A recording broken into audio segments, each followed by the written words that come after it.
नमस्कार, जय हिंद साथियों, कैसे हैं आप सभी। आज के इस वीडियो में आप सभी का एक बार फिर से स्वागत करता हूं। साथियों, आज के इस वीडियो में बात करेंगे गिरफ्तार होने के दौरान आपके अधिकारों के बारे में। चाहे किसी व्यक्ति ने कोई एक्ट किया है या नहीं किया, लेकिन पुलिस के द्वारा जब उसे गिरफ्तार किया जाता है तो उस व्यक्ति के पास उस गिरफ्तारी से संबंधित कौन कौन से अधिकार होते हैं। कानून में ये अधिकार प्रत्येक व्यक्ति को दिए गए हैं कि जब भी उस व्यक्ति को किसी पुलिस अधिकारी के द्वारा गिरफ्तार किया जाता है तो उस गिरफ्तारी से पहले वो व्यक्ति उस पुलिस वाले से पूछ सकता है कि आप मुझे किस जुर्म के लिए गिरफ्तार कर रहे हैं। और ऐसे में उस पुलिस वाले की भी ये ड्यूटी बनती है कि वो उस गिरफ्तार करने वाले अपराधी को बताएगा कि वो उसे किस जुर्म के अंतर्गत गिरफ्तार कर रहा है। साथ ही उस पुलिस अधिकारी के पास अगर उस व्यक्ति की गिरफ्तारी से संबंधित वारंट है तो वो उस व्यक्ति को वारंट भी दिखाएगा, जिसमें कि साफ साफ उस व्यक्ति का नाम, उसका पता, उसके पिता का नाम और उसके द्वारा जो ऑफेंस किया गया है उससे संबंधित सेक्शन मेंशन होते हैं। इसके अलावा कई मामले ऐसे भी होते हैं जिसमें पुलिस वाले बिना वारंट के गिरफ्तार भी कर सकते हैं, लेकिन इस तरीके से बिना वारंट के गिरफ्तारी को पुलिस वाले को जस्टिफाई भी करना होता है कि उसने बिना वारंट के उस व्यक्ति को किन कारणों की वजह से गिरफ्तार किया। रिनी जौहर वर्सेस स्टेट ऑफ बिहार के केस में सुप्रीम कोर्ट में एक रिट फाइल की गई थी और इस याचिका की सुनवाई करने के दौरान सुप्रीम कोर्ट ने इन्वेस्टिगेशन ऑफिसर के ऊपर 5 लाख रुपए का जुर्माना भी लगाया था। साथ ही सुप्रीम कोर्ट ने ये डायरेक्शंस भी दिए थे कि कोई पुलिस अधिकारी किसी व्यक्ति को बिना वारंट या बिना किसी कंप्लेंट के आधार पर गिरफ्तार कर ही नहीं सकता। उसको गिरफ्तार किए हुए उस व्यक्ति से संबंधित अपनी जस्टिफिकेशन देनी ही पड़ेगी कि आखिर किन कारणों की वजह से वो पुलिस वाला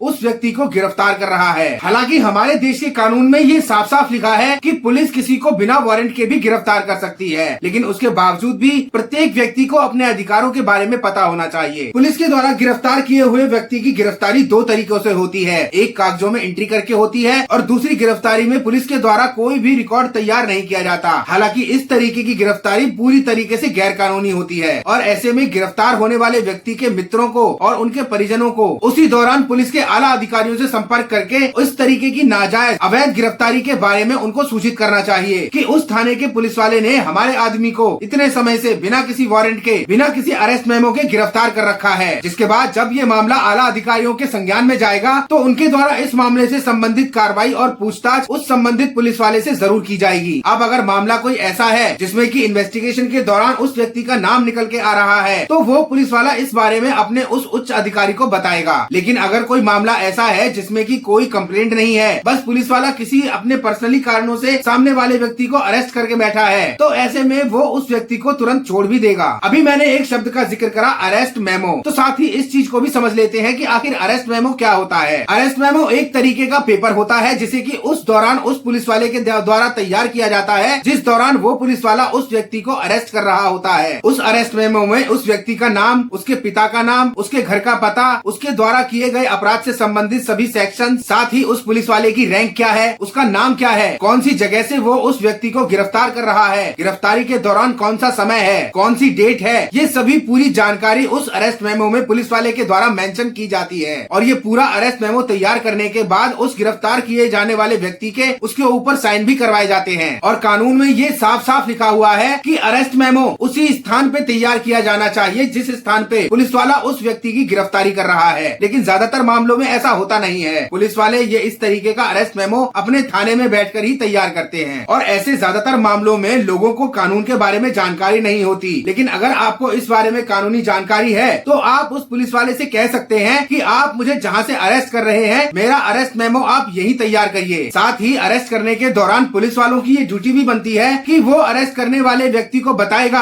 कि उसके द्वारा किया गया जो ऑफेंस है वो बेलेबल ऑफेंस है या नॉन बेलेबल ऑफेंस है। और इस चीज को भी पुलिस वाले को उस अरेस्ट मेमो के अंदर मेंशन करना होता है। लेकिन अगर पुलिस वाला इस तरीके से अरेस्ट मेमो तैयार करने के दौरान आपको इस बारे में नहीं बताता तो आप उससे ये पूछ सकते हैं कि मेरे द्वारा किया गया जो अपराध है या जो जुर्म है ये बेलेबल ऑफेंस है या नॉन बेलेबल ऑफेंस है। इसके अलावा कानून के द्वारा उस गिरफ्तार व्यक्ति को यह अधिकार भी दिया गया है कि गिरफ्तारी के बाद जब पुलिस वाले उससे किसी जुर्म के संबंध में पूछताछ कर रहे होते हैं तो वो उन पुलिस अधिकारियों को कह सकता है कि उसे अपना वकील चाहिए, उसे उसके वकील से बात करने दी जाए। इस चीज को आपने हिंदी फिल्मों में भी देखा होगा कि जब किसी हाई प्रोफाइल व्यक्ति को पुलिस गिरफ्तार करती है तो वो व्यक्ति पुलिस वालों से साफ साफ कहता है कि पहले मेरे वकील को बुलाओ, मैं आपके सवालों के जवाब मेरा वकील देगा या मैं अपने वकील से बात करके आपके सवालों के जवाब दूंगा। अब गिरफ्तारी के दौरान गिरफ्तार किए हुए व्यक्ति के जो अधिकार होते हैं उनमें से अगला अधिकार है कि पुलिस के द्वारा गिरफ्तार किए हुए व्यक्ति के घर वालों को सूचना देना। देना। इसके लिए पुलिस वाले उस गिरफ्तार किए हुए व्यक्ति से खुद पूछते हैं कि उसके परिवार में उसकी गिरफ्तारी से संबंधित किस व्यक्ति को सूचना देनी है। तो ऐसे में गिरफ्तार हुआ व्यक्ति जिस व्यक्ति को भी ये सूचना पहुंचाना चाहे वो उसका नाम, उसका पता, उसका फोन नंबर उस पुलिस अधिकारी को बता सकता है। और कानून में ये प्रावधान भी है कि पुलिस के द्वारा गिरफ्तार किए हुए किसी भी व्यक्ति को अगले 12 घंटे के दौरान उसकी गिरफ्तारी की सूचना उसके परिवार वालों तक पहुंचानी होती है। कानून में भी यही साफ साफ लिखा है कि आप पुलिस के द्वारा अपनी गिरफ्तारी की सूचना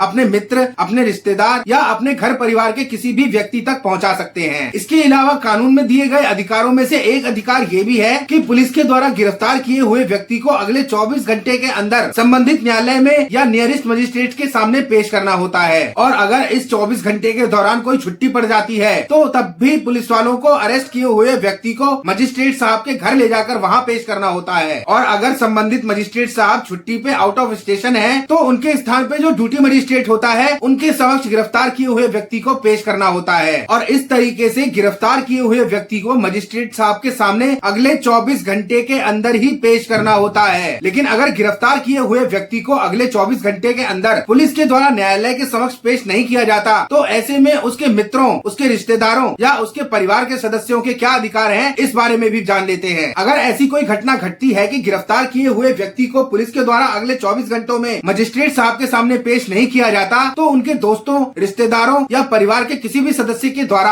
अपने उस व्यक्ति की गिरफ्तारी से संबंधित एक लिखित कंप्लेंट लेकर एसपी साहब के सामने पेश होना होता है। उस कंप्लेंट में ये लिखना होता है कि संबंधित पुलिस वाले ने, जो कि इस थाने में कार्यरत है, उसने बिना किसी कारण को बताए हमारे मित्र को, हमारे संबंधी को या हमारे घर के किसी सदस्य को पिछले 24 घंटे से ज्यादा समय से गिरफ्तार कर रखा है और अब तक उसकी न्यायालय में पेशी नहीं कराई गई है। ऐसे में जो पीड़ित पक्ष है उसे कोशिश करनी चाहिए कि अपने साथ ज्यादा से ज्यादा संख्या में कम से कम 10, 12, 15 या 20 लोगों के साथ इकट्ठे होकर ये कंप्लेंट पेश करें। इससे क्या होगा, इससे एसपी साहब इस मामले को तुरंत संज्ञान में लेकर उस पुलिस अधिकारी को अपने पास तलब करेंगे और उससे गिरफ्तारी का कारण पूछेंगे। साथ ही पीड़ित पक्ष के लोगों को एक काम और करना चाहिए, अपने जिले की लोकल मीडिया को भी इस मामले में संपर्क करके मौके पे बुलाना चाहिए, क्योंकि जब मीडिया भी इस मामले में इन्वॉल्व होगा तो पुलिस के ऊपर दबाव और ज्यादा बढ़ जाएगा। और ऐसे में अगर पुलिस के द्वारा की गई गिरफ्तारी अवैध है तो पीड़ित पक्ष के व्यक्ति को तुरंत छोड़ दिया जाएगा। लेकिन अगर उसके ऊपर होने वाली कार्रवाई जेन्युइन है, मामले में सत्यता है, तो फिर संबंधित मामले में, संबंधित अपराध में कानून में दिए गए प्रावधानों के अनुसार उसके ऊपर कार्रवाई भी होगी। लेकिन ऐसा करने से एक काम तो सिद्ध हो ही जाएगा कि पुलिस उसको अवैध रूप से अरेस्ट करके नहीं रख पाएगी। गिरफ्तारी अगर अवैध है तो उसे छोड़ दिया जाएगा और गिरफ्तारी अगर वैध है तो वो मामला न्यायालय के संज्ञान में आ जाएगा। अब मामला अगर असंज्ञेय अपराध का है तो ऐसे में उस व्यक्ति को कोर्ट से जमानत मिल जाएगी। लेकिन अगर वो मामला संज्ञेय अपराध का है तो फिर पुलिस वाले उस व्यक्ति से मामले की जांच करने के संबंध में रिमांड भी मांग सकते हैं। अब ये रिमांड क्या होता है, इस बारे में भी जान लेते हैं। रिमांड एक तरीके से मामले की जांच करने के लिए या उस गिरफ्तार व्यक्ति से उस मामले के संबंध में और ज्यादा सत्य जानने के लिए मांगा गया समय होता है। अब गिरफ्तार किए हुए व्यक्ति को न्यायालय के सामने जब पेश किया जाता है और उस मामले के संबंध में पुलिस वालों के द्वारा जब रिमांड मांगा जाता है तो ये न्यायालय की डिस्क्रिशनरी पावर के ऊपर डिपेंड करता है कि वो चाहे तो उस पुलिस वालों को रिमांड के लिए दे सकती है या चाहे तो उनके रिमांड की एप्लीकेशन को डिसअलाउ भी कर सकती है। लेकिन साथ ही मैं आपको ये भी बता दूं कि रिमांड के दौरान पुलिस वाले उस आरोपी व्यक्ति के ऊपर पूरी तरीके से बल का प्रयोग तो करते ही हैं। हालांकि ये भी पूरी तरीके से गैर कानूनी है। किसी भी गिरफ्तार किए हुए व्यक्ति को पुलिस वालों के द्वारा जब न्यायालय में पेश किया जाता है तो उससे पहले गिरफ्तार किए हुए उस व्यक्ति को अस्पताल में ले जाकर उसका मेडिकल कराया जाता है, जिससे कि ये पता चलता है कि गिरफ्तारी के दौरान वो मेडिकल जांच के दौरान इस अवस्था में था। अब ये अवस्था डिपेंड करती है गिरफ्तारी कैसे हुई। अगर गिरफ्तार होने वाले व्यक्ति ने गिरफ्तारी से पहले पुलिस वालों के साथ बल प्रयोग करा, बदले में पुलिस वालों ने भी उस व्यक्ति के साथ बल प्रयोग करा, तो कहीं ना कहीं उसके शरीर पे छोटे मोटे घाव या ज्यादा घाव भी आ सकते हैं। तो वो चीज भी मिस मेडिकल में आती है कि गिरफ्तारी के दौरान ये व्यक्ति इस स्थिति में मिला था। साथ ही गिरफ्तार होने वाले व्यक्ति के ऊपर अगर ऐसे गंभीर आरोप हैं, जैसे रेप के आरोप हैं, तो ऐसे में मेडिकल जांच के दौरान उसका पोटेंसी टेस्ट यानी मर्दानगी की जांच भी की जाएगी। तो कुल मिलाकर गिरफ्तार किए हुए व्यक्ति का मेडिकल कराना कानून के अनुसार बहुत ही जरूरी है, जिसे कि न्यायालय के समक्ष पेश करने से पहले पुलिस वालों के द्वारा करवाया जाता है। साथ ही गिरफ्तारी के संबंध में महिलाओं की गिरफ्तारी के बारे में कुछ अन्य प्रोविजन है, जिसमें सबसे पहला प्रोविजन ये है कि अगर किसी महिला को गिरफ्तार किया जाना है तो उसकी गिरफ्तारी केवल महिला पुलिस के द्वारा ही की जाएगी। साथ ही कानून में ये क्लियर कट प्रोविजन भी है कि सूर्यास्त के बाद और सूर्योदय से पहले किसी भी महिला की गिरफ्तारी नहीं की जाएगी। लेकिन अगर स्थिति ऐसी है कि उसे किसी भी हालत में गिरफ्तार करना जरूरी है तो ऐसे में संबंधित पुलिस विभाग के द्वारा पहले मजिस्ट्रेट साहब से इस बात की परमिशन लेनी होती है, जिसमें कि पुलिस वाले उस महिला की गिरफ्तारी से संबंधित जेन्युइन रीजन जो भी उन्हें सही सत्य लगते हैं उनको मजिस्ट्रेट साहब के सामने रिटर्न में पेश करते हैं और उन्हीं तथ्यों के आधार पर मजिस्ट्रेट साहब उनकी गिरफ्तारी के आदेश उनको दे सकते हैं। और अगर मजिस्ट्रेट साहब को ये लगता है कि ये तथ्य को उपयुक्त नहीं है तो वो उनकी इस एप्लीकेशन को डिसअलाउ भी कर सकते हैं। और बात करें बच्चों की गिरफ्तारी के बारे में तो अगर कोई पुलिस वाला किसी बच्चे की गिरफ्तारी करता है तो वो उसके ऊपर किसी भी तरीके से बल का प्रयोग नहीं कर सकता, क्योंकि वो एक बच्चा है, एक नाबालिग है, 18 साल से कम उम्र का है। इस मामले में सुप्रीम कोर्ट ने भी DK Basu versus state of Bengal के मामले में ये साफ साफ निर्देश दिए हैं कि पुलिस वालों के द्वारा अगर किसी बच्चे की गिरफ्तारी की जाती है, किसी नाबालिग की गिरफ्तारी की जाती है तो उसके ऊपर पुलिस के द्वारा कोई भी बल प्रयोग नहीं किया जा सकता। भाई साथियों, हमारे देश के संविधान में प्रत्येक नागरिक को इससे भी ज्यादा